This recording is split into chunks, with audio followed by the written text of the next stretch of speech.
Assalamu alaikum warahmatullahi wabarakatuh.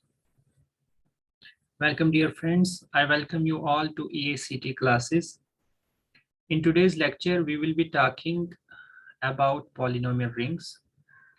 Polynomial rings के बारे में कल हमने कुछ बातें की थी. आज हम फिर से थोड़ा सा रिपीट करते हैं क्योंकि टॉपिक के साथ इसको कनेक्ट करने के लिए.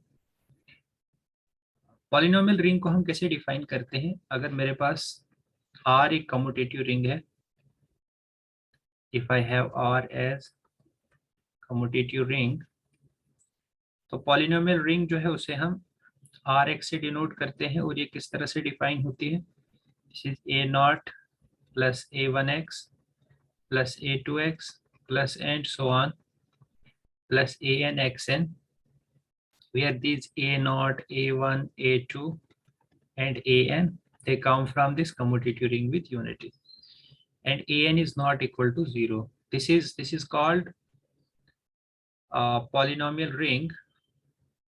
This is polynomial ring. Fine. तो ये पॉलिनोमियल रिंग है आपकी, जिसमें आपके कोफिशिएंट्स कहाँ से आ रहे हैं? They are all coming from this commutative ring and this is called polynomial ring. अभी जो पॉलिनोमियल रिंग होती है ये अपने आप में एक रिंग होती है. मतलब जो रिंग की कंडीशंस हैं जो आपके पास, जैसे कम्यूटेटिव रिंग है, वही चीज ट्रांसफर हो जाती है Rx में. अगर R कम्यूटेटिव रिंग है तो Rx भी कम्यूटेटिव रिंग हो जाती है. ठीक है, तो ये हम जहन में रखेंगे. अब यहाँ पे आप देखिए, ये इसमें जो डिग्री है इसमें फाइनाइट भी हो सकती है और इसी तरह से एक पावर सीरीज टाइप की होती है, उसे हम इस तरह से लिखते हैं Rx बार. वो भी रिंग ही होती है, polynomial ring. A0 plus A1x plus A2x square, मतलब वो ओपन एंडेड होती है अप टू इनफाइनाइट टर्म्स उसमें होती हैं. Where AI's come from commutative ring with unity. तो ये दोनों जो है ये रिंग्स होती हैं, they are called polynomial rings. एक में आपके पास डिग्री भी जो है उसमें डिफाइन हो सकती है, और एक में ऑब्वियस सी बात है जब इनफाइनाइट उसमें टर्म्स होंगी तो डिग्री का कॉन्सेप्ट वहां पे नहीं रहेगा. So this is what we call as polynomial ring. आइए फर्दर इसको डिस्कस करते हैं.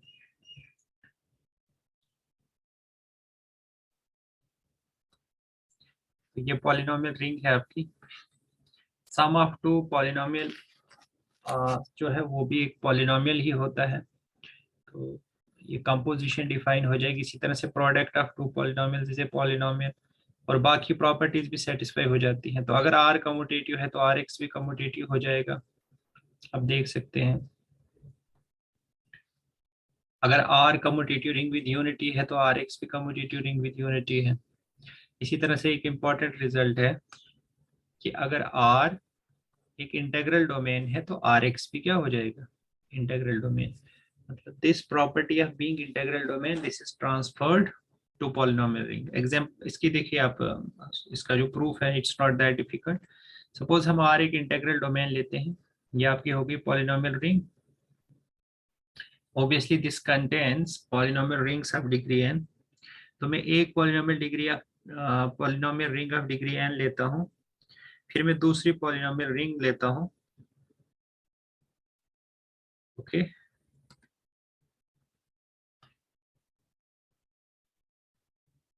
इसमें आपके पास फाइनाइट डिग्रीज की, ठीक है, it consist of polynomials of finite degree of all possible degrees. ठीक है, तो एक सपोज मैं लेता हूँ n डिग्री की पॉलिनोमियल और दूसरी में लेता हूँ m डिग्री की.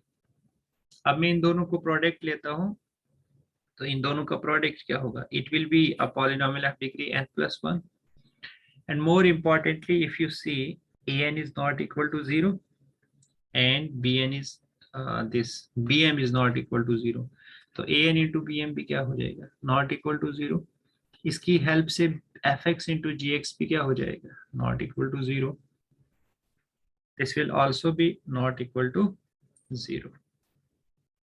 तो आप देख सकते हैं कि हमने fx और gx दोनों नॉन जीरो लिए थे, और एफ एक्स इंटू जी एक्स भी नॉन जीरो है, सो दिस इज इंटेग्रल डोमेन। इसी तरह से अगर एफ फील्ड है तो एफ एक्स क्या हो जाएगा, इंटेग्रल डोमेन। सिंपल सी बात है, ऊपर क्या था F, this was R is an integral domain. और आपको पता है हर फील्ड जो है वो इंटेग्रल डोमेन होती है, हर फील्ड एक इंटेग्रल डोमेन होती है। तो इंटेग्रल डोमेन के लिए हमने देखा था कि एफ एक्स जो है वो इंटेग्रल डोमेन हो जाती है, आर अगर आर इंटेग्रल डोमेन है तो आर एक्स इंटेग्रल डोमेन हो जाएगी। तो क्योंकि फील्ड अपने आप में एक इंटेग्रल डोमेन होती है, इसलिए एफ एक्स भी क्या हो जाएगी, इंटेग्रल डोमेन। लेकिन फील्ड नहीं होगी, but F x is not a field, क्योंकि F is a field but F x, then F x is an integral domain. Let x belongs to F x, लेकिन अगर आप एक्स एफ एक्स में लेंगे तो x inverse आपको F x में नहीं मिलेगा, क्योंकि पॉलिनोमियल्स में ये चीजें उस तरह से नहीं स्मूथली चलती हैं जैसे कि हम नंबर्स के केस में देखते हैं। जैसे मान लो हम नंबर के केस में देखते थे, 2 अगर फील्ड में है तो 1/2 भी फील्ड में होगा, बट फील्ड इसी तरह से अगर हम x एफ एक्स में लेंगे तो 1/x जो है वो एफ एक्स में नहीं होगा, क्योंकि जो इसका स्ट्रक्चर है पॉलिनोमियल का, उसमें जो x की पावर्स है वो नेचुरल नंबर्स होते हैं, बट यहाँ पे ये इंटीजर आ रहा है, दैट मीन्स नेगेटिव इंटीजर आ रहा है, तो इसलिए एफ एक्स जो है वो फील्ड नहीं होगा। तो ये हमने कल देखा था जीसीडी, और ये क्या होता है। चलिए बात करते हैं इरेड्यूसिबल पॉलिनोमियल की। द कॉन्सेप्ट ऑफ इरेड्यूसिबिलिटी, देखो इरेड्यूसिबल वो चीज होती है जिसको हम फर्दर रिड्यूस ना कर सके, और जैसे मैंने आपको कहा था नंबर सिस्टम के केस में ये चीज प्राइम नंबर्स के केस में ट्रू होती है कि प्राइम नंबर को आप फर्दर तोड़ नहीं सकते। अब कोई भी प्राइम नंबर लेंगे तो वो कैसे लिखा जाएगा, either you right it 1 into 7 और 7 into 1, ऐसे ही कर सकते हैं ना, am I right? You can write it either way। इसका मतलब ये हुआ कि जो इरिड्यूसिबल एलिमेंट होता है, जैसे नंबर सिस्टम के केस में प्राइम नंबर होता है, तो उसको आप कैसे लिख सकते हैं, suppose this is prime number और इसको आप m into n लिखते हैं, तो इन दो में से एक यूनिट एलिमेंट होना चाहिए, इन दो में से एक क्या होना चाहिए, मैं इंटीजर की बात कर रहा हूँ, I am talking about integer. तो इंटीजर के केस में कॉन्सेप्ट ऑफ प्राइम नंबर क्या होता है कि अगर आप कोई भी प्राइम नंबर लेते हैं, you should always, you can write it as, कैसे लिख सकते हैं, नॉट ओनली प्राइम नंबर बल्कि पूरे नंबर सिस्टम में आप देखिए जो प्राइम नंबर होता है उसको जब आप दो नंबर्स का प्रोडक्ट लिखने की कोशिश करेंगे, then one of them must be unit, one of them must be unit.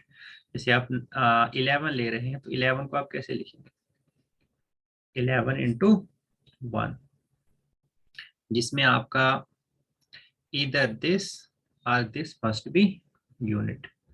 तो देखिए इंटीजर के केस में आप देखेंगे तो इंटीजर के केस में 1 आपका यूनिट हो जाएगा, अगर रैशनल नंबर के केस में देखेंगे उसमें तो दोनों ही यूनिट हो जाएंगे, 1 भी यूनिट होगा 7 भी यूनिट होगा। तो कहने का मतलब ये है कि प्राइम नंबर जो है वो सॉर्ट ऑफ यूनिट का काम करता है, कहाँ पे, इंटीजर्स में। जबकि इसके अलावा अगर आप देखें किसमें, पॉलिनोमियल्स के केस में, तो पॉलिनोमियल्स के केस में नंबर तो होते नहीं हमारे पास, यहाँ पे तो पॉलिनोमियल होते हैं। दैट मीन्स अगर वही मोटिवेशन में ले लूँ वहीं से, यानी एफ एक्स को अगर मैं लिख पाऊँ g x into H x, such that g x भी कहाँ बिलोंग करता है, आर एक्स में, और ऑब्वियसली वहीं से आना चाहिए, और एच एक्स भी कहाँ पे बिलोंग करता है, आर एक्स में। और एक कंडीशन ये होनी चाहिए कि इधर जी एक्स इज यूनिट और एच एक्स इज यूनिट, या तो जी एक्स यूनिट होना चाहिए कहाँ पे, आर एक्स में, या एच एक्स यूनिट होना चाहिए आर एक्स में। यानी ये कंडीशन जरूरी है किसके लिए, इरेड्यूसिबिलिटी के लिए, इरेड्यूसिबिलिटी के लिए। जैसे कि प्राइम नंबर के केस में हमने देखा था कि वो फर्दर रिड्यूसेबल नहीं था क्योंकि वहां पे यूनिट आ रहा था एक। तो यहाँ पे भी पॉलिनोमियल रिंग के केस में जब भी आप किसी एफ एक्स को G x into H X देखो, where G X and H X are coming from R X, then one of them must be unit. तो ये हो जाएगा कॉन्सेप्ट ऑफ इरेड्यूसिबिलिटी, वही डेफिनेशन लिखी है, let R be an integral domain in non zero, non, this is very important, R क्या होना चाहिए, इंटेग्रल डोमेन फिर हम non zero non unit polynomial को क्या कहेंगे? एक तो वो पॉलिनोमियल जिसको हम इरिड्यूसिबल कह रहे हैं वो नॉन जीरो होना चाहिए और नॉन यूनिट, क्योंकि यूनिट अगर लोगे आप तो वो तो ऑलरेडी है ही। जैसे वन लेते हैं नंबर सिस्टम में, वो तो ऑलरेडी 1 into 1 है, where one is unit one is unit. एक तो वो नॉन जीरो होना चाहिए, और नॉन यूनिट पॉलिनोमियल जो है उसे हम इरिड्यूसिबल पॉलिनोमियल कब कहेंगे? जब एफ एक्स को हम G x into H X लिख सके, where G X belongs to R X, H X belongs to R X, then इधर जी एक्स इज यूनिट और H X is unit. Example से क्लियर हो जाएंगी चीजें। देखिए कम है, सपोज मेरे पास क्या है? F X 11 plus 33x²। Obviously this comes from Z X. क्यों? क्योंकि इसके जो कोफिशिएंट्स है 11 और 33 they are coming from Z. Okay, तो मुझे इसको लेकिन चेक करना है ओवर क्यू। मुझे किसके ऊपर इसको चेक करना है? क्यू के ऊपर इसको चेक करना है। So let me check it over Q. Over Q check करने का मतलब ये है कि as a polynomial of Q X, as a polynomial of Q X. जैसे जेड एक्स में मैं ले रहा हूं, अगर ये रिड्यूसिबल हो जाता है ओवर जेड एक्स, तो as a polynomial of Z X, तब मैं कहूँगा this is irreducible over Z. यानी कोई भी जो पॉलिनोमियल होता है, अगर वो आर एक्स के अंदर इरिड्यूसिबल हो जाए तो हम कहते हैं this is irreducible over R, this is irreducible over ring R. वैसे ही ये पॉलिनोमियल अगर जेड एक्स के अंदर इरिड्यूसिबल है as a polynomial of Z X, तो हम कहेंगे this is irreducible over Z. इसी तरह से अगर इरिड्यूसिबल है as a polynomial of Q X, तो हम कहेंगे this is irreducible over Q. So let me check. देखो एफ एक्स आपका क्यू एक्स के अंदर बिलोंग करता है, ओबियस सी बात है, क्योंकि जब जेड एक्स में बिलोंग करेगा तो क्यू एक्स में करेगा ही, क्योंकि हर जेड जो है वो अपने आप में क्यू भी होता है। So we can treat it as polynomial of Q X. Okay, now this fx can be written as 11 into 1 plus 3x²। अब जहां तक इसकी बात है gx की, hx को नहीं मैं कहूंगा, hx को, hx is not unit in qx, but gx तो यूनिट आ गया ना। और हमने कहा था कि अगर fx को आप gx into hx लिखो size at one of them is unit, तो वो इरिड्यूसिबल हो जाएगा। तो fx क्या हो गया? This is irreducible over Q, क्योंकि हमें एक यूनिट मिल गया 11, क्योंकि 11 यूनिट है क्यू में, बिकॉज इसका हमें मल्टीप्लीकेटिव इनवर्स क्या मिलेगा? 1/11 Q. So in fact we can treat this 11 as qx, ले सकते हैं इसको, बिकॉज इसको आप ऐसे लीजिए ना, a0 plus a1x plus and so on an xn, where a1 से लेकर ऑनवर्ड सभी जीरो है, और a0 आपका कितना है? 11 है, and 11 this is a rational number, और बाकी जो है जीरो रैशनल नंबर, जीरो ले लीजिए। So you can treat it as polynomial of qx. So both gx and hx belongs to qx and gx is unit in qx, so इसलिए हम कह सकते हैं कि ये polynomial क्या है? irreducible over q। चलिए देखते हैं over z ये irreducible है। 11 into 1 plus 3x²। गौर से देखना बच्चों, ये भी zx में है, ये भी zx में है, दोनों zx में है, लेकिन ना तो ये यूनिट है zx में, ना तो ये यूनिट है। तो इसलिए हम कह सकते हैं कि over z this is not irreducible, this is not irreducible, बल्कि over z this is reducible. इसको हमने रिड्यूस कर दिया, किसमें रिड्यूस कर दिया? 11 इंटू, बिकॉज इसमें ना तो 11 यूनिट है zx में, ना तो 1 plus 3x² यूनिट है, तो इसलिए हम कह सकते हैं दिस इज नॉट इरिड्यूसिबल, और रादर इट इज रिड्यूसिबल। चलिए नेक्स्ट देखते हैं। देखो 4 plus 2x², ओवर z देखना है हमने, इसको लिख सकते हैं 2 into 1 plus 2 plus x²। तो फिर से देखो, 2 भी ZX में है, ये भी ZX में, ना तो ये यूनिट है ना ये यूनिट है, तो इसलिए ये हो जाएगा reducible over Z. That is, this is not irreducible over Z. What about Q? Q के केस में क्या होगा? 2 into 2 plus x square. तो देखो, this is in QX, this is in QX and this is unit in QX, तो इसलिए QX के case में ये इरिड्यूसिबल हो जाएगा। इसके बारे में क्या ख्याल? 8 minus 2x square, इसको कैसे लिख सकते हैं? 2 into 4 minus x square।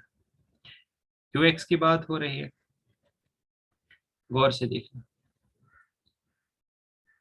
हम कब कहते हैं कोई भी fx को अगर हम लिख सकें gx into hx, मतलब कोई से दो पॉलिनोमियल्स का प्रोडक्ट जिसमें से एक यूनिट होना चाहिए। लेकिन यहाँ पे गलती आप ये कर सकते हो, आप ये दो का प्रोडक्ट नहीं लिखा जाएगा, ये 3 का लिखा जाएगा। 2 इंटू ये 2 स्क्वायर माइनस एक्स स्क्वायर हो जाएगा 2 minus x into 2 plus x. तो जो बेसिक डेफिनेशन है आपकी कि उसे आप दो पॉलिनोमियल के प्रोडक्ट में लिख पाने चाहिए, तो यहाँ पे ये दो नहीं आएंगे, ये कितने आ गए? 3 पॉलिनोमियल। तो ये सिरे से उस डेफिनेशन को ही फॉलो नहीं करता है, सो this is reducible over cube, तो ये रिड्यूसिबल नहीं हो जाएगा। आगे आपको कुछ चेक करने की जरूरत ही नहीं। फाइन।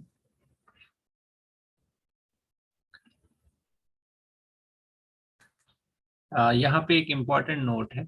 नोट ये है कि अगर कोई भी पॉलिनोमियल को आप लिखते हैं प्रोडक्ट ऑफ 2 पॉलिनोमियल्स और gx जो है वो यूनिट है, तो जो बिहेवियर होगा fx का वो डिपेंड करेगा बिहेवियर ऑफ hx पे। This is very important. फिर से सुनिए, अगर fx किसके इक्वल है? gx into hx, gx into hx, और उसमें से जो gx है वो क्या है? This is unit. तो उस केस में जो बिहेवियर होगा fx का वो डिपेंड किस पे करेगा? बिहेवियर ऑफ hx पे। ठीक है, जैसे यहीं पे अभी हमने एग्जांपल देखी कि fx जो है आपका क्या था? 8 माइनस 2x स्क्वायर, ये था ना। तो इसको हमने कैसे लिखा? We wrote it as 2 4 minus X square. तो अब देखो, ये जो 2 है ये तो यूनिट है।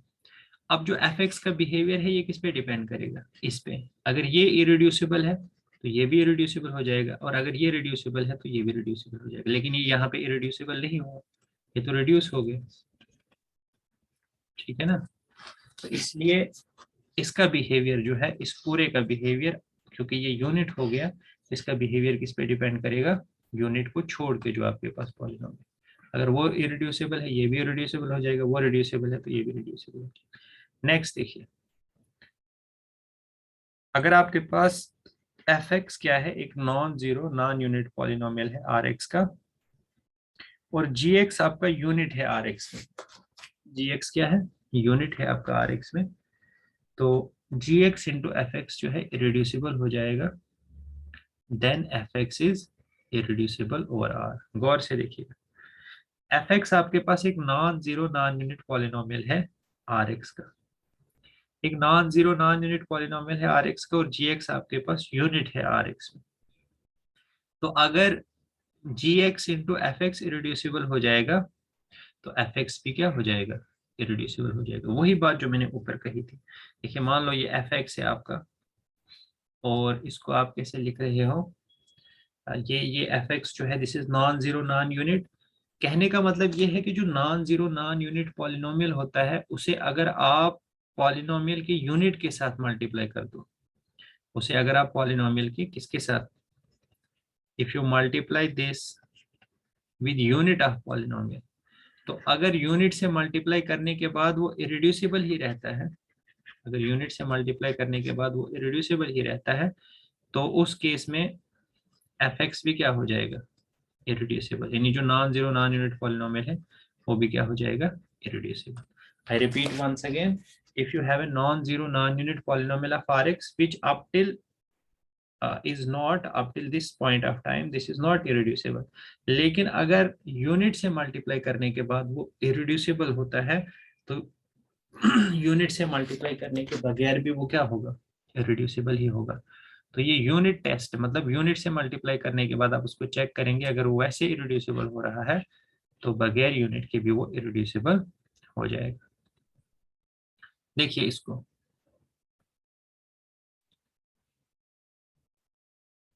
x² + 1, is this irreducible? गौर से देखिएगा, fx is equal to x² + 1 and this is written as x + i × x - i। तो देखो बच्चे, इरिड्यूसिबल होने के लिए तो पहले gx और hx कहाँ पे बिलोंग करने चाहिए, rx में। लेकिन यहाँ पे ना तो gx qx में बिलोंग करता है ना hx, तो इसलिए व्हाट कैन वी से, रिड्यूसिबल का मतलब क्या होता है, मतलब जिनके सॉल्यूशन आपको उस फील्ड, मतलब जिसको आप रिड्यूस कर सको, जिसको आप रिड्यूस कर सको कहाँ पे, वहां पे, मतलब जिसके सॉल्यूशन आपको उस फील्ड के अंदर मिले। लेकिन यहाँ पे देखो ये इसमें बिलोंग ही नहीं करते, इसका मतलब इसके सॉल्यूशन आपको उसमें नहीं मिलेंगे, तो इसलिए हम कहेंगे this is irreducible over Q. ये इरिड्यूसिबल, ट्रिवियली इरिड्यूसिबल है, क्यों? क्योंकि इरिड्यूसिबल ये तब नहीं होता जब gx और hx दोनों qx में होते और उसके बावजूद फिर इनमें से कोई भी यूनिट नहीं होता। जब वो बेसिक डेफिनेशन जो हमारी है, जब उसका वो बेसिक हाइपोथेसिस ही सेटिस्फाई नहीं हो रहा है, तो इसकी इरिड्यूसिबिलिटी के ऊपर कोई भी सवाल नहीं उठेगा, क्योंकि ना तो gx qx के अंदर बिलोंग करता है ना hx qx के अंदर बिलोंग करता है। That means we can say that it is irreducible. ये क्या हो जाएगी, इरिड्यूसिबल हो जाएगी।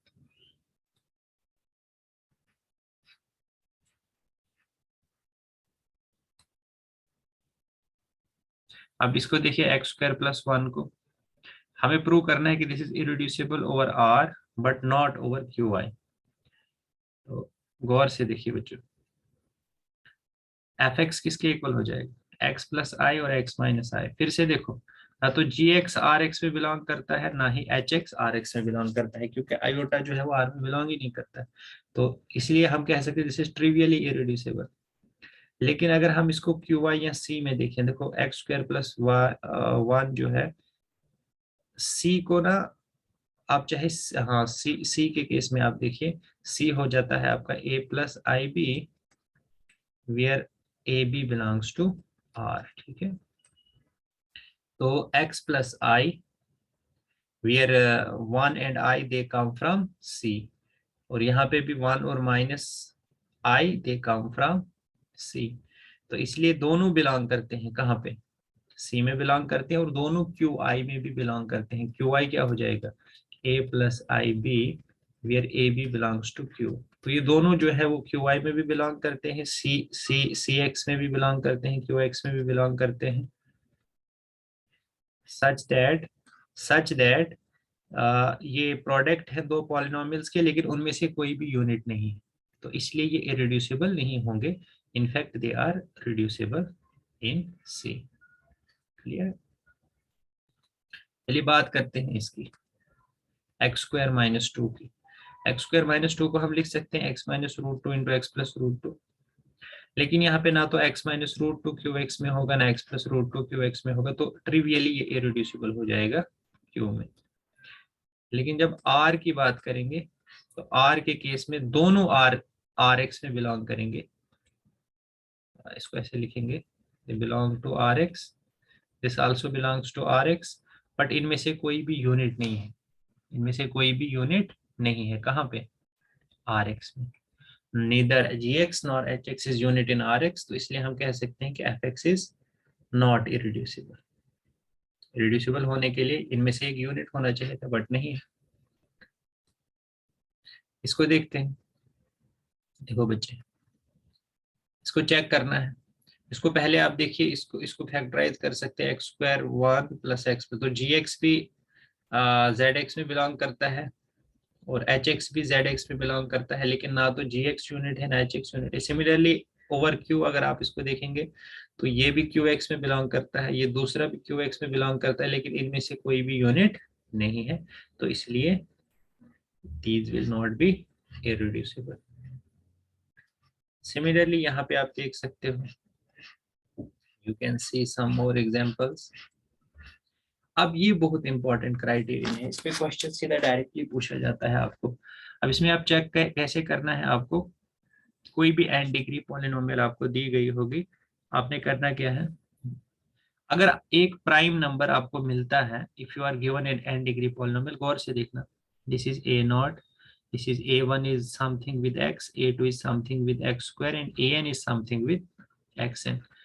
अगर p a नॉट को भी डिवाइड, अगर आपको एक प्राइम नंबर मिल जाता है जो a नॉट को भी डिवाइड करता है, a1 को भी करता है, अप टू an-1 सबको डिवाइड करता है, लेकिन वो प्राइम नंबर an को डिवाइड नहीं करता है, और उस प्राइम नंबर का स्क्वायर a नॉट को डिवाइड नहीं करता है। याद रखिए फिर से, p a नॉट से लेकर फिर इसी तरह से a1 से होते हुए an-1 सबको डिवाइड करता है वो प्राइम नंबर, लेकिन वो प्राइम नंबर an को डिवाइड नहीं करता है और उसका स्क्वायर a नॉट को डिवाइड नहीं करता है। अगर ये सेटिस्फाई हो जाए ये सभी कंडीशंस, तो हम कहेंगे कि वो पॉलिनोमियल इरेड्यूसिबल है ओवर क्यू, यानी वो polynomial as a polynomial of Q X अगर हम उसे ले लें, तो एफ एक्स को हम लिख सकते हैं जी एक्स इंटू एच एक्स, और उनमें से कोई एक कम से कम यूनिट हो जाएगा। तो उस केस में हम क्या कहेंगे कि वो पॉलिनोमियल क्या है, दिस इज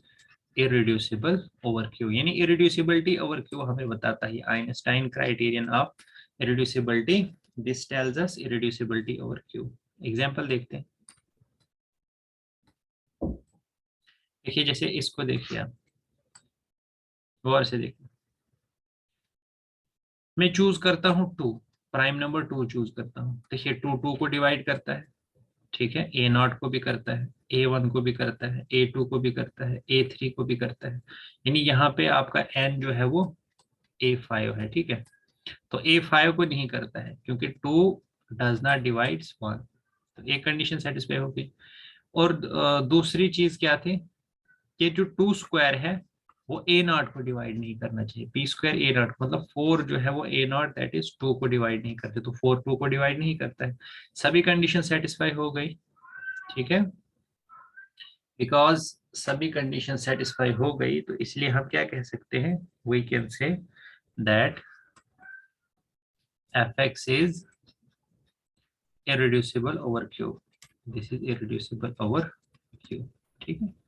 तो आइंस्टाइंस क्राइटेरिया ऑफ इरेड्यूसिबिलिटी के हिसाब से we can say that this is irreducible over Q.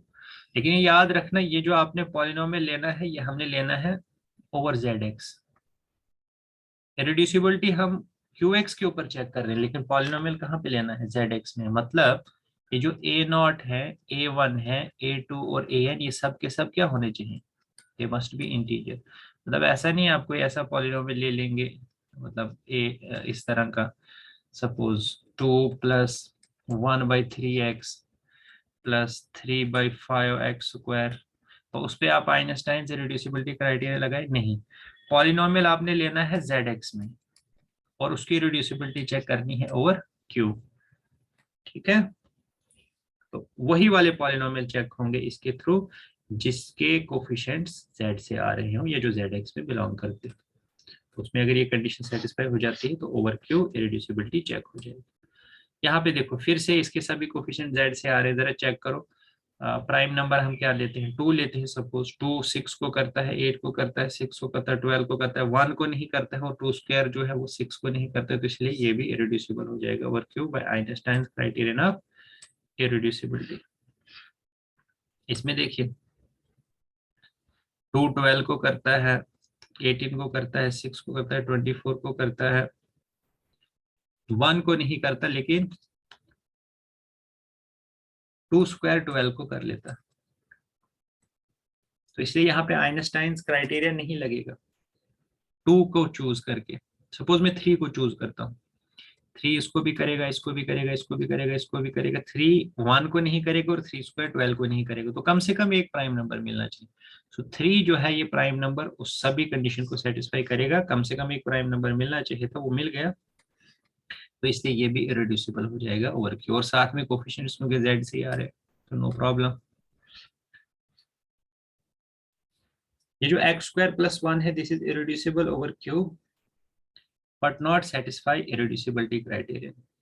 कहने का मतलब ये है कि अगर एक पॉलिनोमियल आइंस्टाइन्स क्राइटेरियन को सेटिस्फाई करता है तो वो इरेड्यूसिबल हो जाएगा। लेकिन क्या इसका कन्वर्स भी ट्रू है? मतलब ये सफिशिएंट कंडीशन तो है कि अगर ऐसा होगा तो वो इरेड्यूसिबल हो जाएगा, लेकिन क्या इसका कन्वर्स भी ट्रू है? कन्वर्स का कहने का मतलब ये है कि क्या अगर एक पॉलिनोमियल इरेड्यूसिबल है तो क्या जरूरी है कि वो आइंस्टाइन क्राइटेरिया को भी सेटिस्फाई करेगा? ऐसा जरूरी नहीं है। जैसे आप एक्स स्क्वायर प्लस वन को देख सकते हो। एक्स स्क्वायर प्लस वन अभी देखा था हमने, this is equal to x minus i और एक्स प्लस आई, और हमने देखा था इसमें वो बेसिक कंडीशन ही सेटिस्फाई नहीं होती, यानी एफ एक्स और जी एक्स क्यू एक्स में बिलोंग करने चाहिए, क्यू एक्स में करते ही नहीं है बिलोंग, तो इसलिए ट्रिवियली ये इरेड्यूसिबल हो जाता है।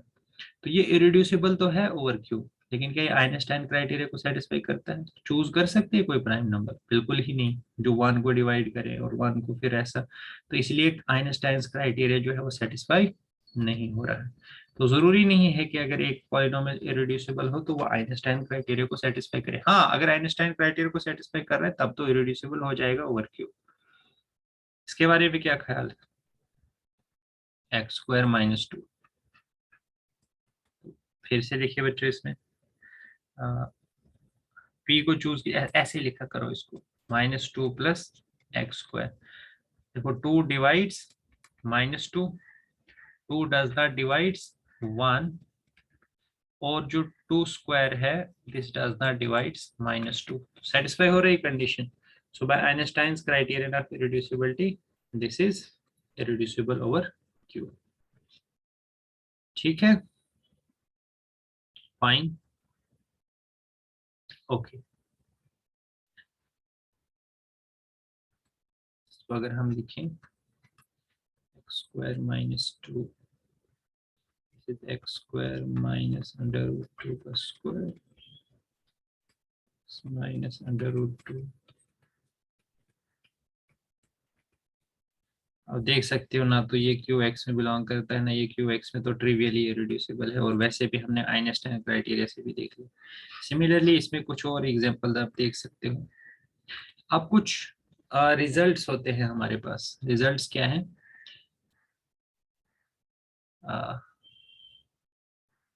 आज का हम इतना ही रखते हैं इरेड्यूसिबिलिटी तक।